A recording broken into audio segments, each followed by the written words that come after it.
దోమల యుద్ధంలో భాగంగా చాలా చెరువులలో గతంలో మేము బీఆర్ఎస్ పార్టీ అధికారంలో ఉన్నప్పుడు 5 రకాల 6 రకాలుగా దోమల్ని కంట్రోల్ చేసుకునే చర్యలు చేపట్టే వాళ్ళం. మొదటిది ఆయిల్ బాల్స్ వదిలిపెట్టేవాళ్ళం.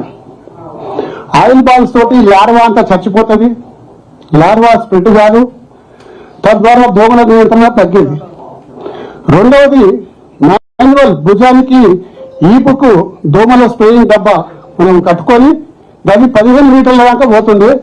ఈ 15 మీటర్లు స్ప్రేయింగ్ చేసేవాళ్ళం. స్ప్రే చేస్తే లార్వా డెవలప్ కాకుండా ఉండేది. కానీ మధ్య చెరువు దాకా మందు రీచ్ కాకపోతుంది. దాని తర్వాత డ్రోన్ ద్వారా మరి మధ్య చెరువులో కొట్టేవాళ్ళం. ఆ డ్రోన్ ద్వారా కొట్టడం వల్ల కంప్లీట్గా లార్వా చచ్చిపోయేది. దాని తర్వాత మళ్ళీ గంబూజియా చేపలని చెప్పేసి చేపలను నీళ్ళల్లో వదిలేవాళ్ళం. నీళ్ళల్లో వదిలిపెట్టడం వల్ల ఈ లార్వా అంతా కూడా తినేసేది. తద్వారా దోమలు అన్ని కూడా అదుపులో ఉంటుండే.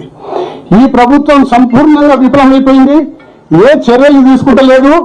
దోమల మీద యుద్ధం ప్రకటించాక కూడా ఎటువంటి చర్యలు తీసుకోకుండా ప్రజల్ని గాలికి వదిలేసి ప్రజలు డెంగ్యూ, మలేరియా, చికెన్ గున్యా ఈ అన్ని రోగాలతోటి ఇవాళ ఆసుపత్రుల్లో చేరుతున్నారు.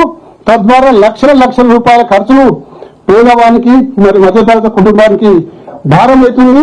కనీసం దోమల్లోనే అరికట్టమని చెప్పేసి ఈ ప్రభుత్వాన్ని కోరుతా ఉన్నాను.